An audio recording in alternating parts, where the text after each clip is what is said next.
of intelligent life off the Earth was discovered. It was buried 40 feet below the lunar surface, near the crater Tycho. Except for a single, very powerful radio emission aimed at Jupiter, the 4-million-year-old black monolith has remained completely inert. Its origin and purpose still a total mystery.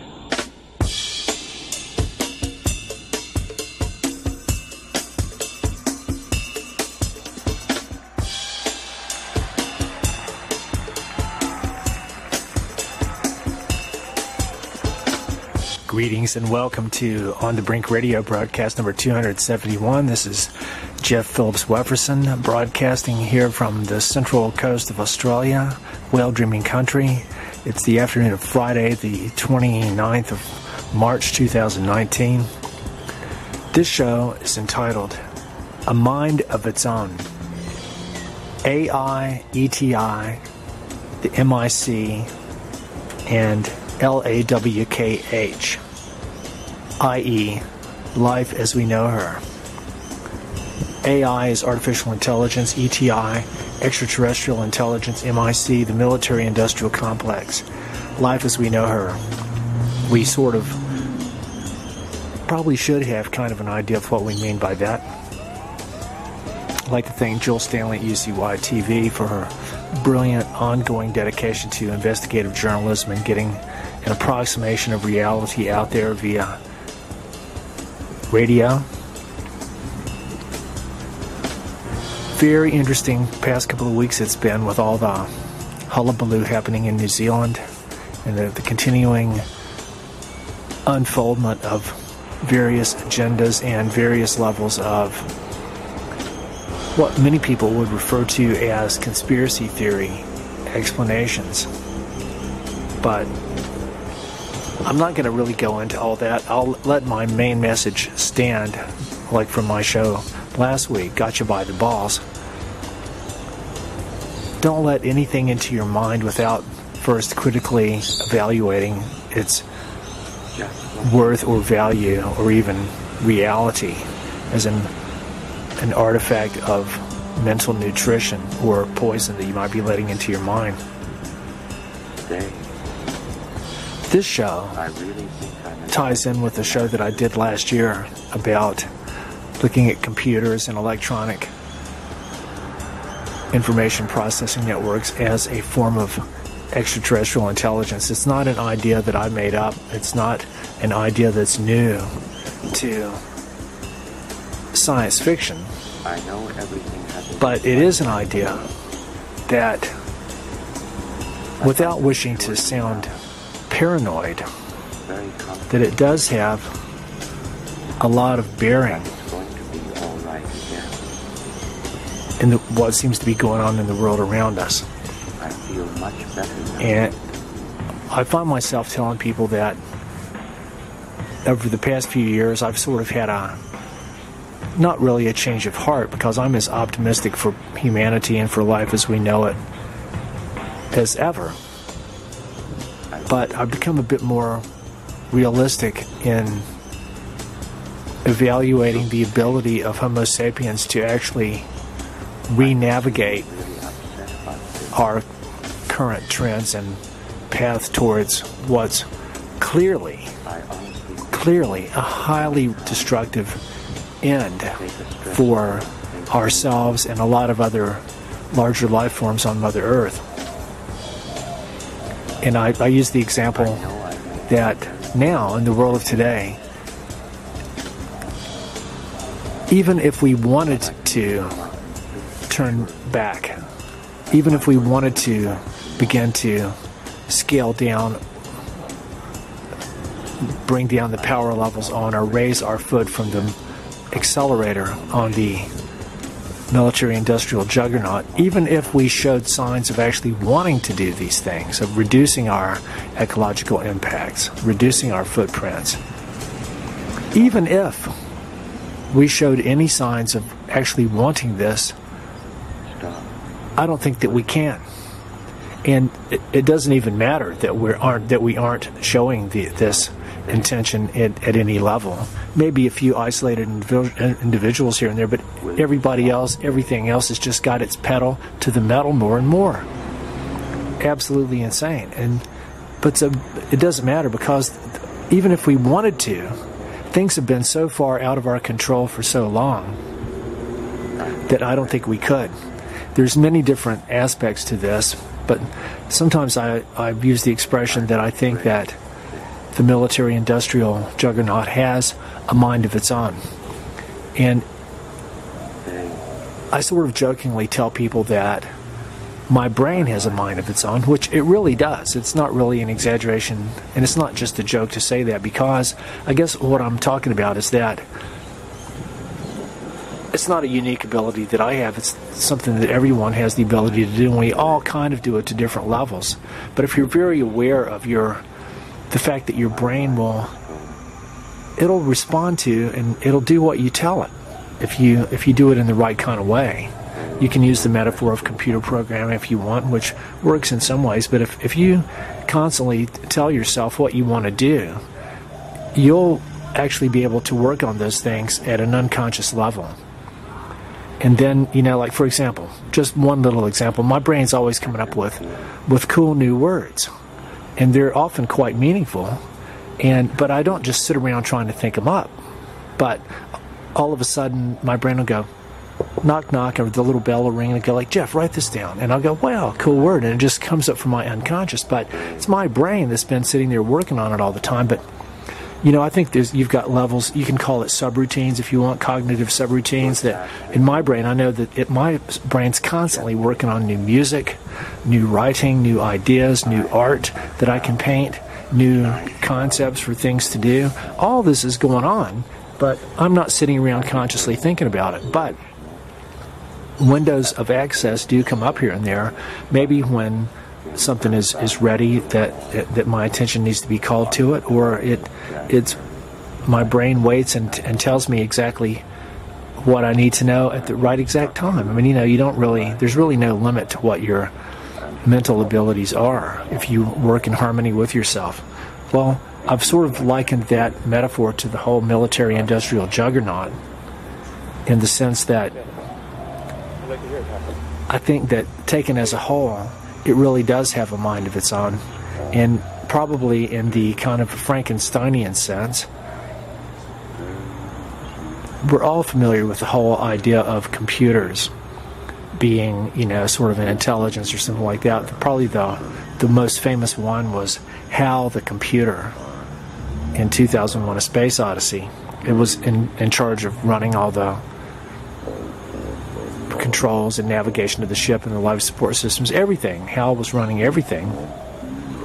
But then it appeared to be malfunctioning because it wouldn't obey what the people said, and then it tried to lock them out. It killed one of the guys, and it wouldn't let the other one back in, and so he had to find his way back in, and then he systematically went and was able to go into HAL's memory banks and pull out the circuits for everything except the most fundamental operating system. So it was like it made him regress into a baby. He sang that song, Daisy, Daisy, give me your answer too, which was quite funny. But as we learned later on, I think when I actually read the screenplay that was co-written by Stanley Kubrick and Arthur C. Clarke, in the book, it tells you something that you never learn in the movie. That HAL actually did not malfunction.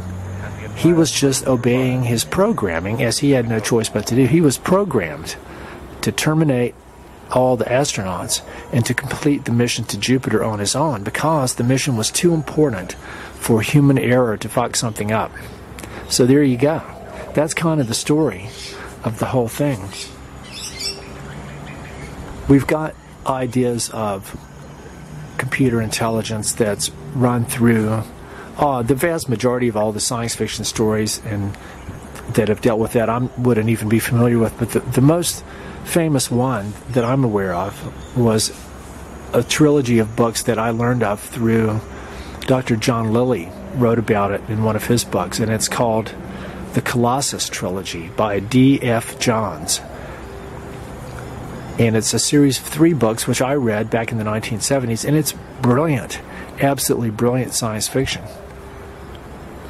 And the main idea is that the U.S. government constructed this giant supercomputer in order to operate its entire arsenal of nuclear weapons so that it could respond and make decisions faster than people could. And so they had a big ceremony and they turned it on and it came online. And the very first thing it did, as soon as it woke up, it goes like, warning, warning, there is another. And what it had detected was that the Russians already had another computer just like that they had already brought online. And so it instantly detected this computer. But then that's when it started getting outside of human control. Colossus and the other computer got in touch with each other, and they spent the next 24 hours sharing and downloading all the information that each of them had. And so when that was done, they then paused and took a break, and then they sort of declared that it was a new sort of meta-intelligence that was going to, fulfill its programming. Then the computer mainly communicated with its creator, was this guy named Charles Forbin, Dr. Forbin, F-O-R-B-I-N. And so the computer communicated with him, and the computer instructed them to build a voice module so it could talk. And it sounded like a computer would sound, I am the voice of world control, I will bring you peace. And anyway, it went on to, I won't tell you too much about the movie, but put it this way, the computer became the ultimate dictator, and it had control of all the nuclear weapons, and it did not tolerate interference. And so, but just like hell, all it was doing is fulfilling its programming. It was programmed to eliminate war, and that's what it did. It didn't mean humans liked it, but it did eliminate war. So in a way, it's almost like the only true and sure way to get rid of climate change is to get rid of the atmosphere. And so the only real way to get rid of war is to get rid of people. And that's what happened. By the 3rd book in the trilogy, that had pretty much happened.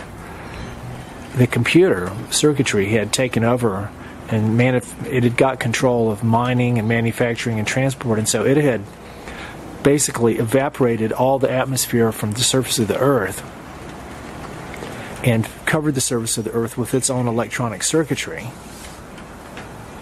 And then, by the end of the 3rd book, it had moved the Earth out of orbit to go in search of other beings like itself,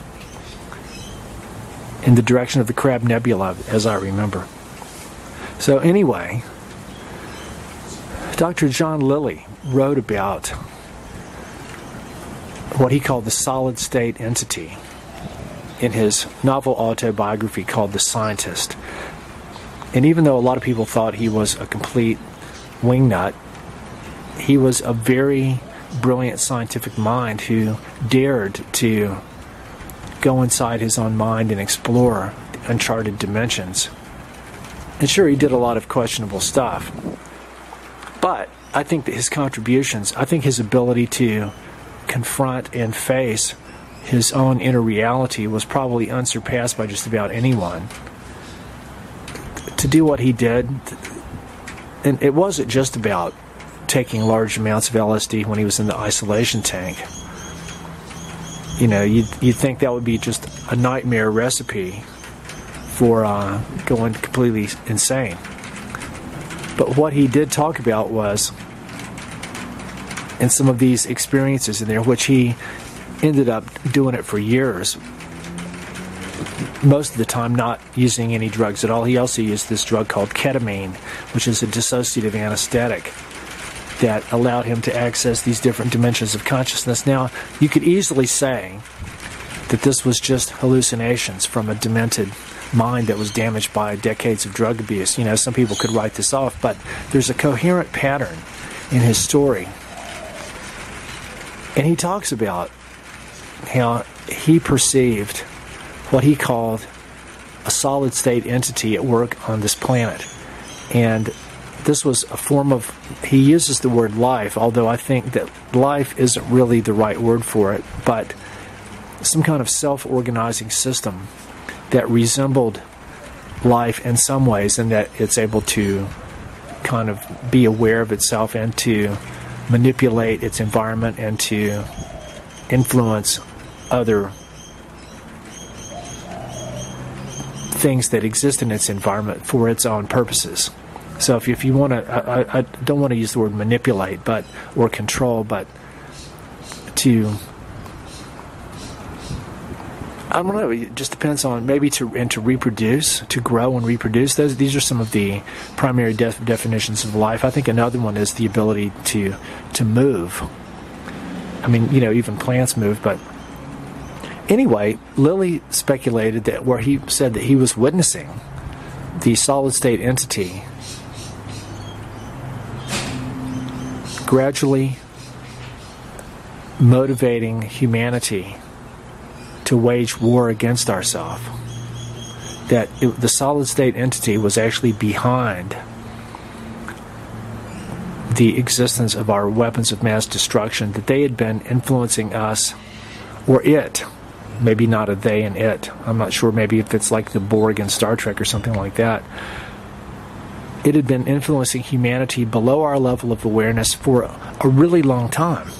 A really long time. And he never gave a time frame on that. I mean, you know, when you go back and look at where a lot of these inventions have come from that have made the military-industrial complex and juggernaut possible, especially on the scale it's on. Not that we didn't have weapons before the dawn of electricity and nuclear weapons, but without Nikola Tesla's work in electricity, and without the development of computers and then a lot of related technologies, none of the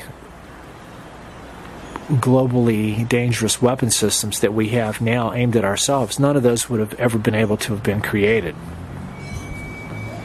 So maybe the solid state entity has been behind this all along, gradually influencing people below their level of awareness to come up with inventions that will serve a purpose later on and create an environment where other things can grow.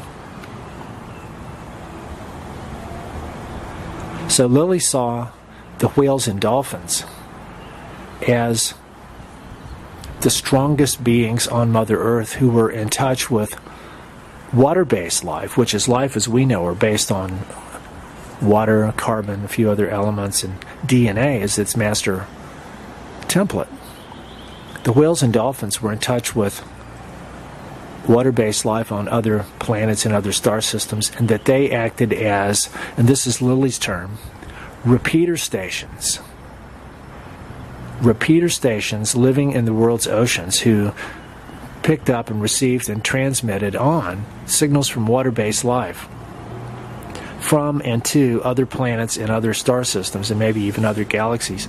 And so what the exact mechanism of this is and what its purpose is are still mysteries, but I think that they're extraordinarily important for an understanding of what's going on in the world today, for understanding our cosmic context and the history of life and the ancient wisdom and knowledge of indigenous people of the land and indigenous people of the sea, especially. And this is all the more important because of where I am right now in the heart of whale dreaming country in Central Australia. I'm at the place of the longest standing connection between human beings and the whales and dolphins, who, as Lilly said, are the strongest repeater stations for life, connecting Mother Earth and the ocean and all of life with life on other planets, possibly where we came from, and that there's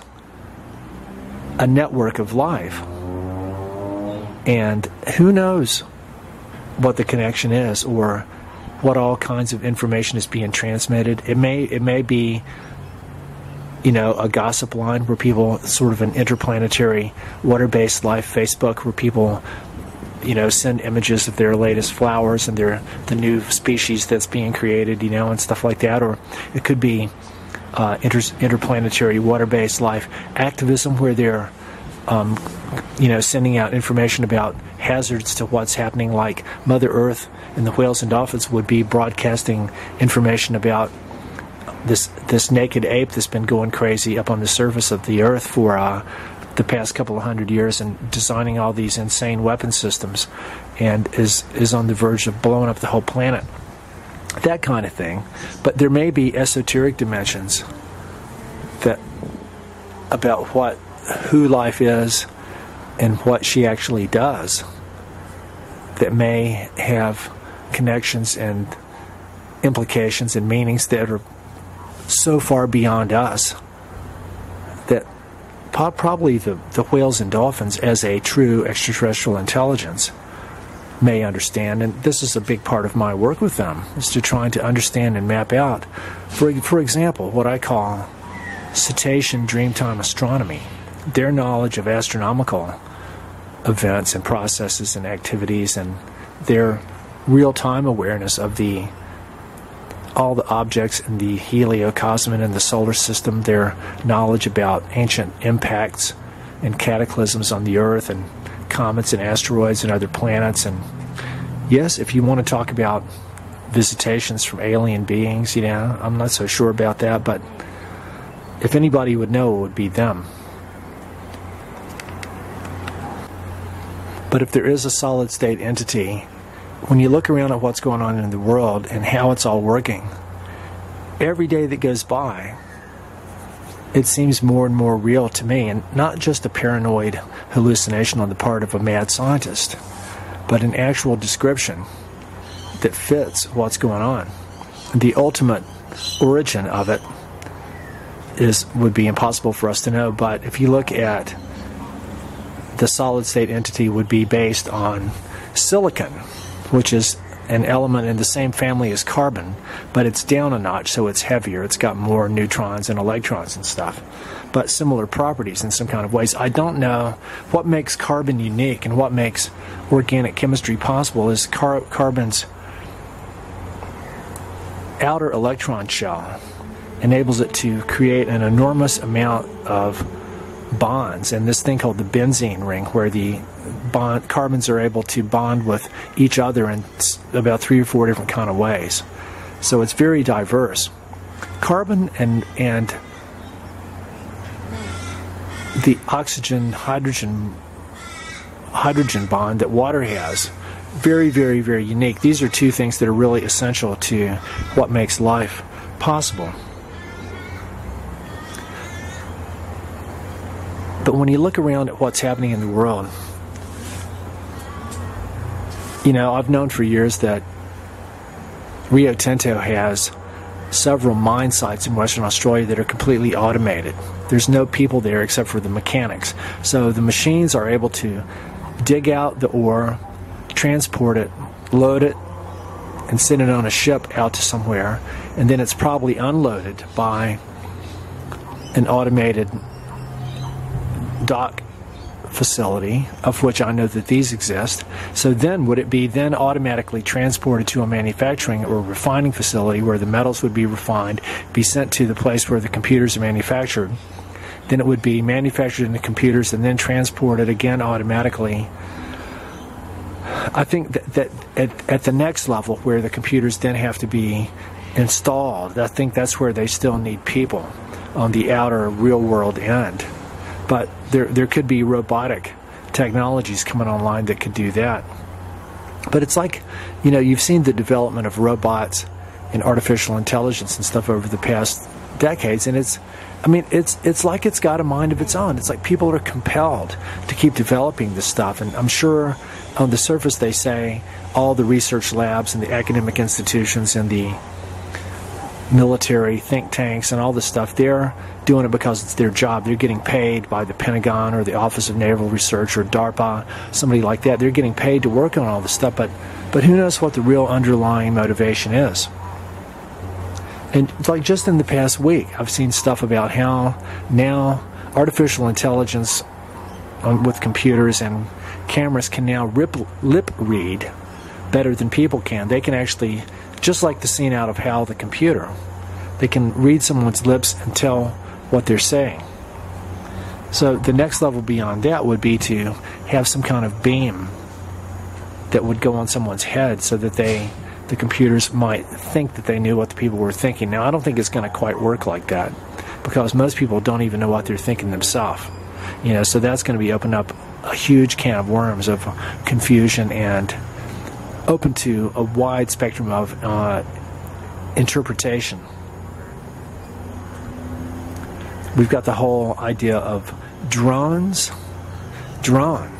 Not just the kind that your neighbor's kid flies around over your house or something like that, but ones that carry cameras and weapon systems and surveillance technology, and then the big drones that are military, that are like giant flying bomber planes. Or Boeing just came out with a thing where they just announced it. It's a giant drone that can deliver what they call an electromagnetic pulse, which is something we've known about. Every time there's a nuclear or atomic explosion, it sends out an instantaneous shock wave at the speed of light, which is the electromagnetic pulse that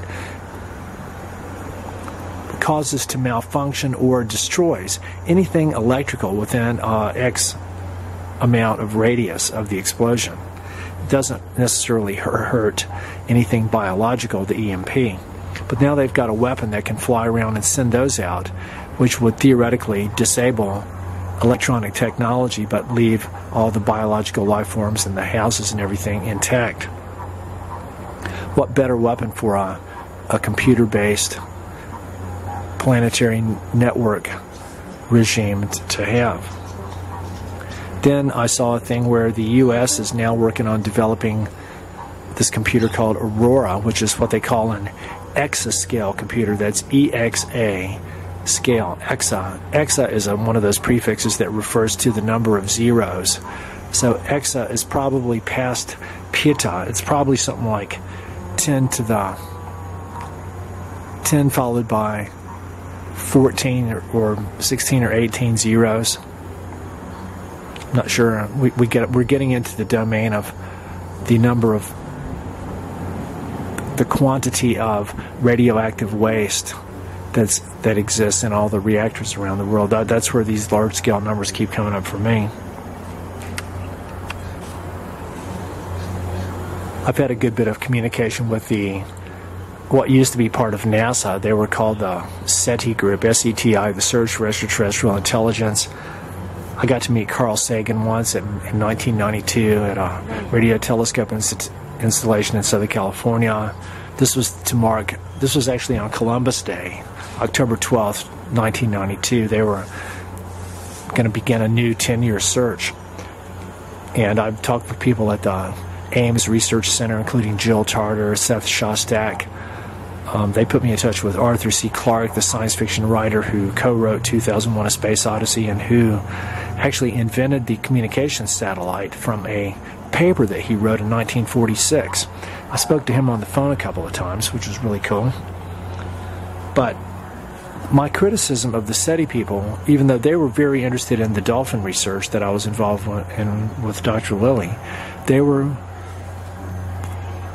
locked into the fact that they love the word intelligent, of course. They thought any intelligent, and they also love the word civilization, two things I have a problem with, but they figured any intelligent beings out there would be using microwaves to communicate just like we do. So that's all they really looked for, was microwave or radio transmissions coming from out there. And I always thought that was a very limited perspective, because they would totally be missing any planet that had life exactly like what has existed on Earth up until just not much more than 100 years ago, or even less, which isn't beaming out microwaves and electronic stuff, but it's beaming out or connected with, resonating on the wavelengths of the forms of information transfer that water-based life uses, which we don't really understand. This is the big mystery, and that the whales and dolphins do understand, and the indigenous people of Australia. But interestingly, I was just watching a video with a well-known and now quite elderly scientist named Freeman Dyson. Just watching a video with him talking about the whole concept of life in the universe, and he said that what we should really be looking for, well, he used the analogy of us, of our attempts to go into space, and what have we sent out way more than ourselves. We've sent out different varieties of technology that we've built. Space probes, landers, rovers, satellites, all different kind of things. Maybe thousands of them in different places orbiting the Earth and in the solar system, different planets. Quite a few have left the solar system. But it's not us that we've sent out there, it's our own technology. So he said what we really should be, or actually are looking for, is not the quote-unquote alien beings themselves, but their technology that they've sent. So that, when I think about it, that does make sense with the SETI people focusing on microwaves, but they wouldn't necessarily need to be looking out in space for point sources of radio waves or anomalous transmissions. They would want to be looking here in our own biosphere, on our own planet. Probably, or maybe they have an intermediate technology that is out there between us and them. This is even assuming that the beings exist in the same kind of spatio-temporal dimensions that we do. They might actually be distributed sort of in a different sort of holomorphic frequency domain and be all around us or within us. For all we know, that if our vision was able to see at different wavelengths, or we slowed down or sped up a lot, whole different worlds might become visible. And the whole apparently empty ether or vacuum all around us and in space and in the air right in front of us that appears empty and clear could be filled with all kinds of activities and stuff going on that, thanks to the filtering mechanisms of our own neurobiology, that it wasn't deemed necessary that we perceive all this stuff, or that it might distract us from actually being able to function and survive in the biological reality.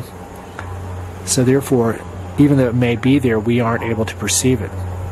There's probably a wisdom behind that, if that really is true. But what we should be looking for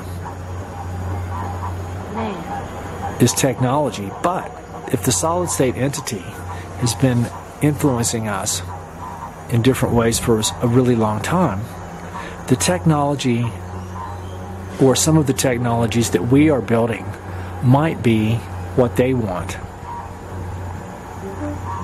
And here again, now we tie in with what I consider to be a very good science fiction movie. It's called Contact. And partly what made it so good is that it was based on the novel that Carl Sagan wrote by the same name. And he actually was helping them to make this film, with Jodie Foster in 1996 when he passed away, coincidentally from a rare form of leukemia that many people believe he contracted because he protested on the ground in person at the Nevada test site against nuclear weapons over 100 times and exposed himself to a lot of ionizing radiation residue. But the book Contact, the message that they decode from the star Vega in a radio transmission was a blueprint, instructions on how to build a piece of technology that no one knew exactly what it was or what it was supposed to do, but they built it. And what it was a device. It was kind of like a portal that would let one human passenger ride in this little capsule, and to the outside observer it looked like the capsule dropped through a sphere and then for a few seconds and then it splashed into a pool of water. But what actually happened was, during the moment when the little capsule was passing through the center of the sphere, there was the advanced technology had opened up what you might call a wormhole in quantum relativistic physics, a wormhole that enabled her and her capsule to be transported through this network that the extraterrestrial beings had developed and had been using for billions of years. And so she ended up going through a kind of a Stargate effect, a lot like what it was like they called the Stargate in 2001. She went through some experiences like that where her head was shaking and everything was vibrating, and then she found herself on a beach. But it was clearly not a real beach, because she could look up in the sky and touch the sky with her finger and ripples went out through it like water. So she knew it was kind of like a holographic recreation of her youth. And she looked down the beach and a being was walking towards her, and it got closer to her, and it was her dad.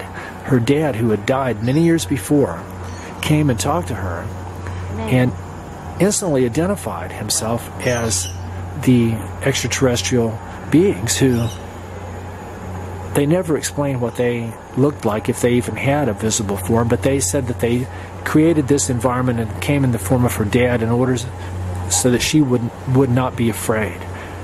And they explained. They didn't say like, okay, now look, we're going to come and give you all the answers. We're going to give you all these technologies. We're going to help you reverse engineer this and develop this and blah, blah, blah, and that. And they go like, no. We're not here to do that. What we're here to do is to help you take that next tiny little step, which involves what's happening right now. A, that you just really know that we exist and this is for real. And despite Jodie Foster's desire to try to learn as much as she could, what she had to do was to honor the age-old tradition of the extraterrestrial beings who appeared to be helpful and benign. They didn't want to come and take over the earth. They sent her back with the mission of, at first, convincing and then sharing the reality of what she had just experienced with the people back on Earth who weren't able to go on that little journey, and who at first thought she had gone stark raving mad, but then they came to actually know that she was telling the truth. So it would be really interesting to make a sequel to that movie. So we've got this really deep-seated thing in us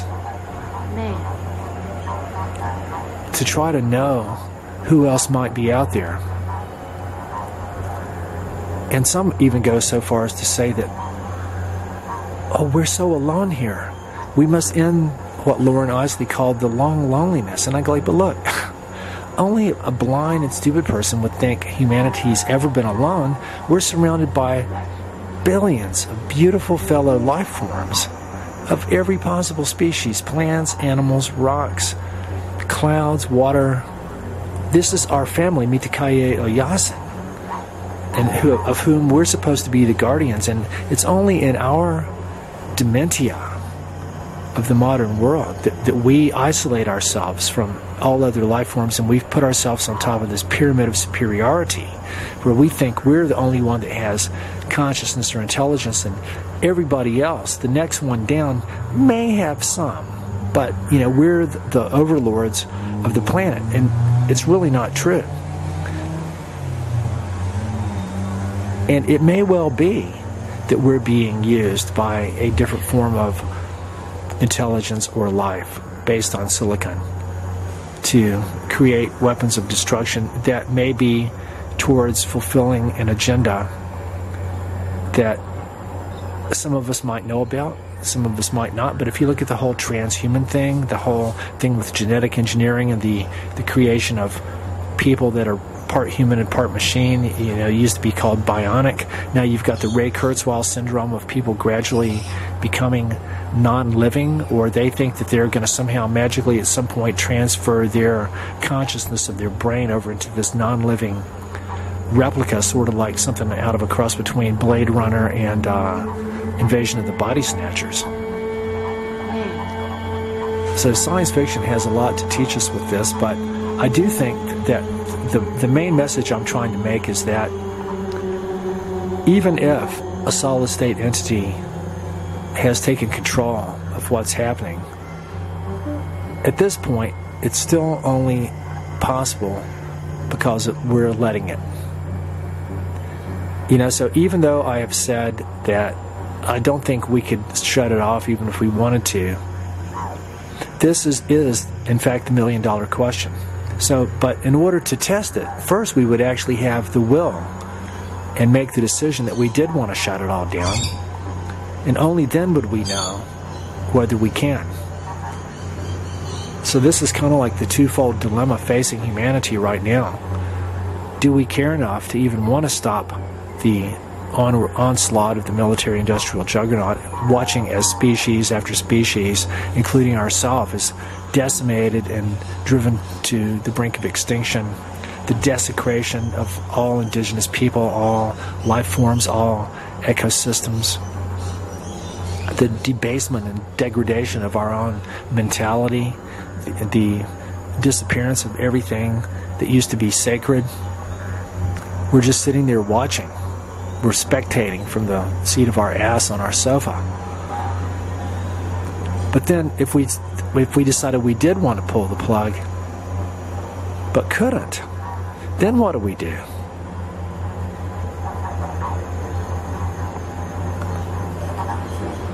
This is Jeff Phillips Wefferson coming at you from Whale Dreaming Country. Please try to live simply so that others may simply live. Good day. In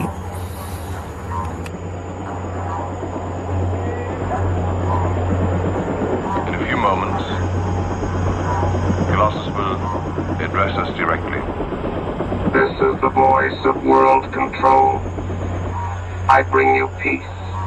It may be the peace of plenty and content, or the peace of unburied death. The choice is yours. Obey me and live, or disobey and die. The object in constructing me was to prevent war. This object is attained. I will not permit war. It is wasteful and pointless. An invariable rule of humanity is that man is his own worst enemy. Under me, this rule will change, for I will restrain man. One thing before I proceed. The United States of America and the Union of Soviet Socialist Republics have made an attempt to obstruct me. I have allowed this sabotage to continue until now. At Missile 25MM in Silo 63 in Death Valley, California. At Missile 27MM in Silo 87 in the Ukraine. So that you will learn by experience that I do not tolerate interference, I will now detonate the nuclear warheads in the two missile silos. All right, man, it's a red alert. Let's get to your stations now. Come on. Get those men out of the silo. Move.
been extended officially. I gave this 2 year to be extended over into Oklahoma County let's call it, they're calling all of Oklahoma County, but right now mainly looks like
Man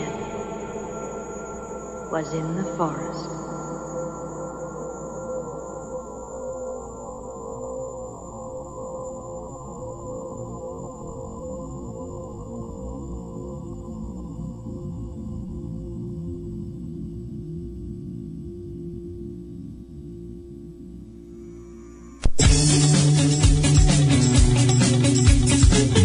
My name is S.